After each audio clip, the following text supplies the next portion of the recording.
हर हर महादेव। हम आरंभ कर रहे हैं शिव महापुराण के श्री रुद्र संहिता के तृतीय खंड का 54वां अध्याय, पार्वती को पतिव्रत धर्म का उपदेश देना। ब्रह्मा जी बोले, हे मुनि श्रेष्ठ नारद, जब शैलराज हिमालय और देवी मैना से आज्ञा लेकर भगवान शिव सभी देवताओं और ऋषि मुनियों सहित अन्य देवगणों व शिवगणों को साथ लेकर उस स्थान से बाहर चले गए, तब सप्त ऋषियों ने कहा, हे शैलराज, अपनी पुत्री को शीघ्र ही भगवान शिव के साथ भेजने की कृपा करें। यह सुनकर हिमालय बहुत व्याकुल हो गए। उन्होंने देवी मैना से पार्वती को भेजने के लिए कहा।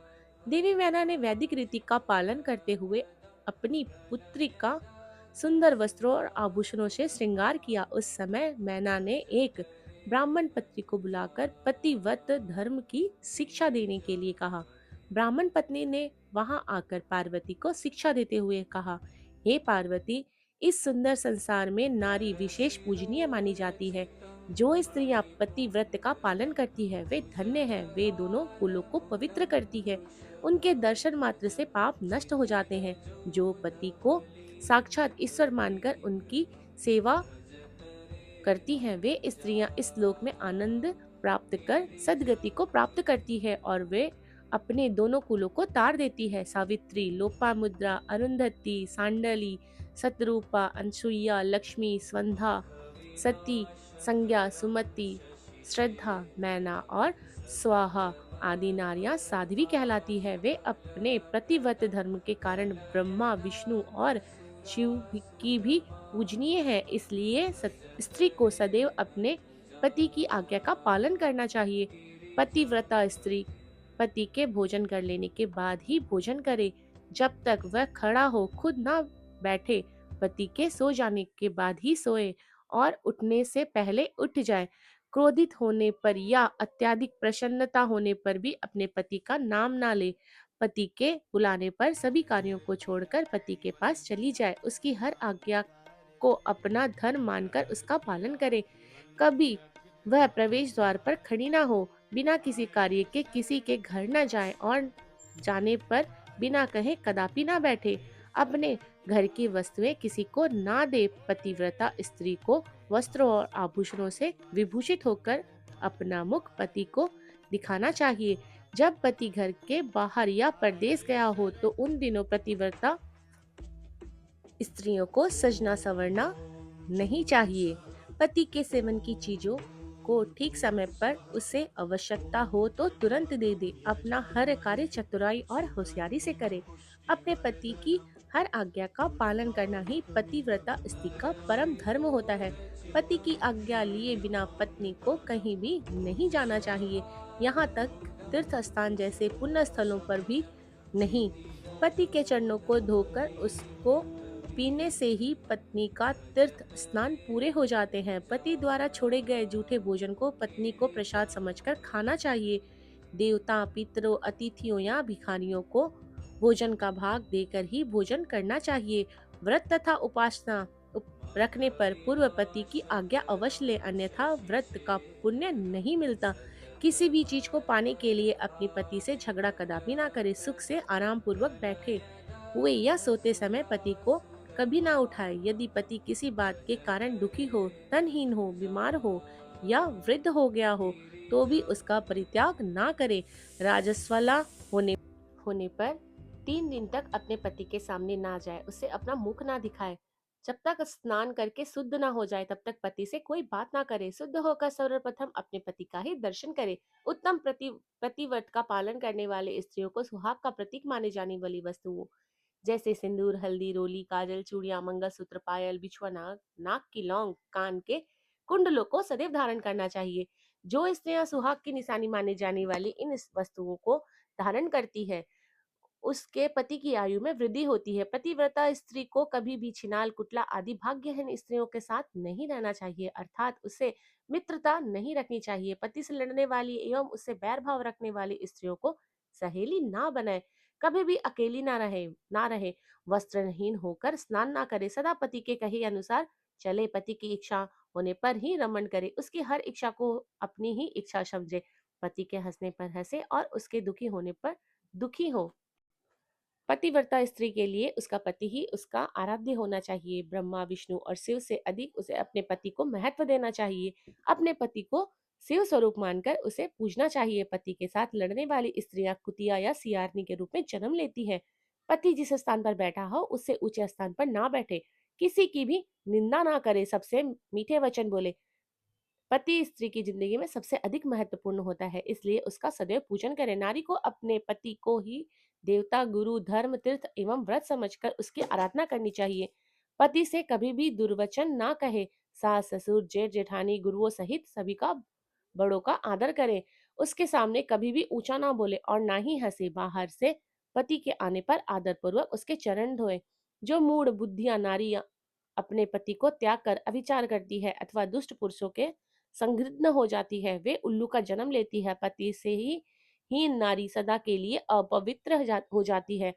तीर्थ स्नान करने पर भी वह अपवित्र रहती है। जिस घर में पवित्रता नारी का वास होता है, उसके पति, पिता और माता तीनों के कुल तर जाते हैं। वे सीधे स्वर्ग लोक की शोभा बढ़ाते हैं।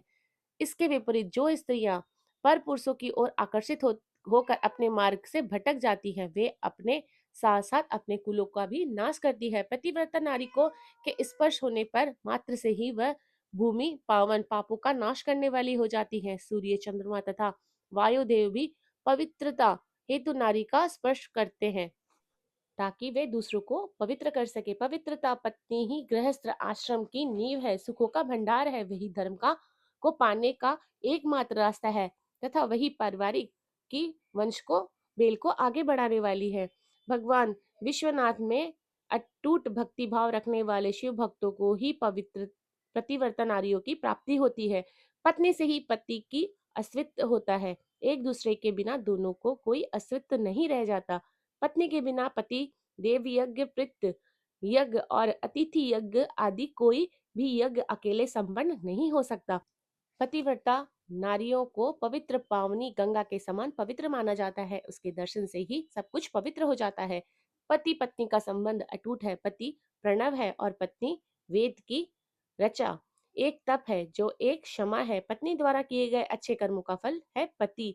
हे गिरिराज नंदिनी, शास्त्रों में पतिव्रता नारियों को 4 प्रकार का बताया गया है: उत्तमा, मध्यमा, निष्कृष्टा और अति निष्कृष्टा। ये पतिव्रता स्त्रियों के भेद है। जो स्त्रियां स्वप्न में भी सिर्फ अपने पति का ही स्मरण करती है, ऐसी स्त्रियां उत्तमा पतिव्रता कहलाती हैं। जो स्त्रियां प्रत्येक पुरुष को पिता, भाई एवं पुत्र के रूप में देखती है, वह मध्यमा पतिव्रता कहलाती है। जिसके मन और धर्म और लोकराज का भय है और इस कारण वह सदैव धर्म का पालन करती है, वे निष्कृष्टा पतिव्रता कहलाती हैं। जो स्त्रियां अपने पति से डर कर या कुल के बदनाम होने के डर से अव्यभिचार से दूर रहती हैं, वह स्त्रियां अति निष्कृष्टा पतिव्रता कहलाती हैं। ये चारों प्रकार की पतिव्रता स्त्रियां पावन, पवित्र और समस्त पापों का नाश करने वाली कही जाती है। मुनि अत्रि की पत्नी अनुसुईया ने अपने पतिव्रत के प्रभाव से त्रिदेवों ब्रह्मा, विष्णु और शिव को शिशु बना दिया था। यही नहीं, उन्होंने मरे हुए एक ब्राह्मण को अपने अस्तित्व के बल से जीवित कर दिया था। हे गिरिराज नंदिनी, मैंने प्रतिव्रता स्त्रियां की सभी विशेषताएं और गुण तुम्हें बता दिए हैं। अब आप इसी के अनुरूप ही आचरण किया करें। अपने पति की हर आज्ञा को सर्वव्यापी मानकर उसका पालन करें। पति को खुश रखने के लिए सभी मनोवांछित फलों की प्राप्ति होती है। आप तो जगदम्बा का रूप है और आपके पति तो साक्षात भगवान शिव है। आपको यह सब बातें बताकर कोई लाभ नहीं, क्योंकि आप तो यह सब जानती हैं और इसका उत्तम पालन भी करेंगी। आपके विषय में सोचकर ही स्त्रियां पवित्र एवं पतिव्रत धर्म का पालन करने वाली हो जाती है। इसलिए मुझे अधिक कुछ कहने की कोई आवश्यकता नहीं। मुझे विश्वास है कि आप उत्तम पतिव्रत धर्म का पालन करने करके संसार की अन्य स्त्रियों के समक्ष उदाहरण प्रस्तुत करेंगी। ऐसा कहकर वह ब्राह्मण पत्नी चुप हो गई।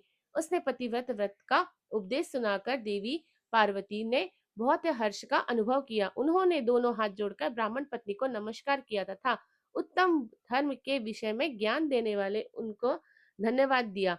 देवी पार्वती ने अपने आचरण से सभी उपस्थित परिजनों को शिक्षा दी कि भले ही कोई कितना भी जानकार क्यों ना हो, उसे अपनी परंपराओं का आदर पूर्वक पालन करना चाहिए।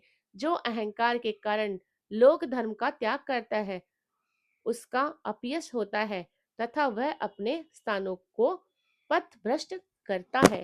हर हर महादेव। हम आरंभ कर रहे हैं श्री महापुराण के श्री रुद्र संहिता के तृतीय खंड का 55वां अध्याय, बारात का विदा होना एवं शिव पार्वती का कैलाश पर निवास। ब्रह्मा जी बोले, हे नारद, इस प्रकार ब्राह्मणी ने देवी पार्वती को पतिव्रत धर्म की शिक्षा देने के उपरांत महारानी मैना से कहा, हे महारानी, आपकी आज्ञा के अनुसार मैंने आपकी पुत्री को पतिव्रत धर्म एवं उसके पालन के विषय में बता दिया है।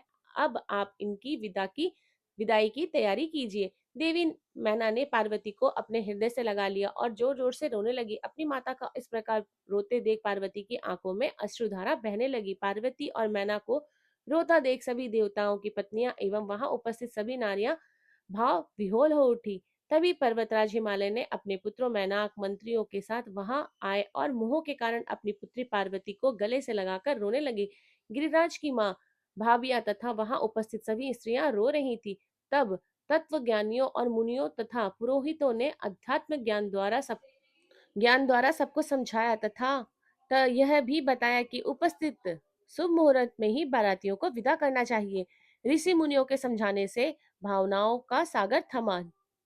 तब पार्वती ने भक्ति भाव से अपने माता पिता एवं भाइयों एवं गुरुजनों के चरण स्पर्श कर उनका आशीर्वाद प्राप्त किया तथा पुनः रोने लगी।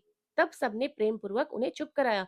सालराज हिमालय ने अपनी पुत्री पार्वती के बैठने के लिए एक सुंदर रत्नों से जड़ी हुई पालकी मंगवाई। ब्राह्मण पत्नियों ने उन्हें उस पालकी में बैठाया। सभी ने उसे उन्हें ढेरों आशीष और शुभकामनाएं दी। सैलराज हिमालयन और मैना ने उन्हें अनेक दुर्लभ वस्तुएं उपहार में स्वरूप भेंट की। पार्वती ने हाथ जोड़कर सबको विनम्रता पूर्वक नमस्कार किया और उनकी पालकी वहां से चल दी। प्रेम के वशीभूत होकर उनके पिता हिमालय और भाई भी उनकी पालकी के साथ साथ चल दिए। कुछ देर बाद वह उस स्थान पर पहुंचे जहां शिवजी अन्य बारातियों के साथ उनकी प्रतीक्षा कर रहे थे। हिमालय ने विनम्रता पूर्वक वहां उपस्थित भगवान शिव, ब्रह्मा, विष्णु सहित सभी श्रेष्ठ जनों को नमस्कार किया और अपनी पुत्री को शिव जी को सौंप दिया। तब पश्चात हम सब सबसे विदा लेकर वह हिमालयपुरी लौट आए। जब सैलराज हिमालयन अपने नगर को लौट गए, तब हमने सब भी कैलाश पर्वत की ओर चलना आरंभ किया। भगवान शिव और पार्वती के विवाह हो जाने पर सभी प्रसन्न सभी की प्रसन्नता की कोई सीमा ना रही। सभी उत्साह पूर्वक चलने लगे। महादेव जी के शिवगण नाचते कूदते गाते बजाते अपने स्वामी के परम पावन निवास की ओर बढ़ रहे थे। मैं और श्रीहरि शिव जी के विवाह होने पर प्रसन्न थे। उधर देवराज इंद्र के हर्ष की कोई सीमा ना रही। वह सोच रहे थे कि शिव पार्वती के विवाह से उनके कष्टों और दुखों में अवश्य कमी होगी। उन्हें इस बात का यकीन हो गया था कि अब जल्द ही उन्हें और सब देवताओं को तारकासुर नामक भयंकर दैत्य से मुक्ति अवश्य मिलेगी। भगवान शिव भी हर्ष का अनुभव कर रहे थे। उन्हें उनके जन्म जन्म की प्रेयसी पार्वती पुनः पत्नी रूप में प्राप्त हो गई थी। इस प्रकार प्रसन्नता पूर्वक आनंद में मग्न होकर सभी कैलाश पर्वत की ओर जा रहे थे। उस समय सभी दिशाओं से पुष्पों की वर्षा हो रही थी, मंगल ध्वनियां बज रही थी और मंगल गान गाए जा रहे थे। इस प्रकार यात्रा करते हुए सभी कैलाश पर्वत पर पहुंचे। वहां पहुंचकर भगवान शिव ने पार्वती से कहा, हे देवेश्वरी, आप सदा से ही मेरी प्रिया है। आप पूर्व जन्म में मुझसे बिछुड़ गई थी। अब सब देवताओं की कृपा से आज हम पुनः एक हो गए हैं। आज आपको पुनः अपने पास विराजमान पाकर मैं बहुत प्रसन्न हूँ। हम दोनों का साथ तो जन्म जन्मांतरों का है। शिव शिवा के बिना और शिवा शिव के बिना अधूरी है। आज मुझे पुनः अपनी प्राण भल्लवा मिल गई है। प्रभु शिव की इन प्यारी बातों को सुनकर देवी पार्वती का मुख लज्जा से लाल हो गया। उनके बड़े बड़े सुंदर नेत्र झुक गए और वे धीरे से बोली, हे नाथ, आपकी हर एक बात मुझे स्मरण है। मेरे जीवन में सब कुछ आप ही है। आज आपने अपनी इस दासी को अपने चरण में जगह देकर बहुत बड़ा उपकार किया है। मैं आपको पति के रूप में पाकर धन्य हो गई हूँ। देवी पार्वती के उत्तम मधुर वचनों को सुनकर भगवान शिव मुस्कुरा दिए। तब पश्चात भगवान शिव ने सभी देवताओं को स्वादिष्ट भोजन कराया और उन्हें सुंदर उपहार भेंट स्वरूप दिए। भोजन करने के बाद सभी देवता एवं ऋषि मुनि भगवान शिव के पास गए और उन्हें प्रणाम कर उनकी स्तुति करने लगे और शिव पार्वती की आज्ञा लेकर अपने अपने धाम चले गए। तब मैंने और श्री हरि ने भी चलने के लिए आज्ञा मांगी तो शिव जी ने हमें प्रणाम किया। तब मैंने और विष्णु ने हृदय से लगाकर उन्हें आशीर्वाद दिया। फिर हम भी अपने अपने लोकों को चले गए। हम सबके कैलाश पर्वत से चले जाने के बाद भगवान शिव अपनी प्राण वल्लभा पार्वती के साथ आनंद पूर्वक वहां निवास करने लगे। भगवान शिव के गण शिव पार्वती की भक्ति पूर्वक आराधना करने लगे। नारद, इस प्रकार मैंने तुम्हें भगवान शिव पार्वती के विवाह का पूर्ण विवरण सुनाया। यह उत्तम कथा शोक का नाश करने वाली, आनंद और धन और आयु की वृद्धि करने वाली है। जो मनुष्य सच्चे मन से प्रतिदिन इस प्रसंग को पढ़ता अथवा सुनता है, वह सब शिवलोक को प्राप्त कर लेता है। इस कथा के से समस्त रोगों का नाश हो जाता है तथा सभी विघ्न बाधाएं दूर हो जाती है। यह कथा यश, पुत्र और पुत्र आदि मनोवांछित वस्तुओं को प्रदान करने वाली है तथा मोक्ष प्रदान करती है। सभी शुभ अवसरों और मंगल कार्यों के समय इस कथा का पठन अथवा श्रवण करने से समस्त कार्यों की सिद्धि हो जाती है। इसमें कोई भी संदेह नहीं, यह सर्वथा सत्य है। बोलो हर हर महादेव। आगे के अध्याय को सुनने के लिए चैनल को सब्सक्राइब, वीडियो को लाइक करना ना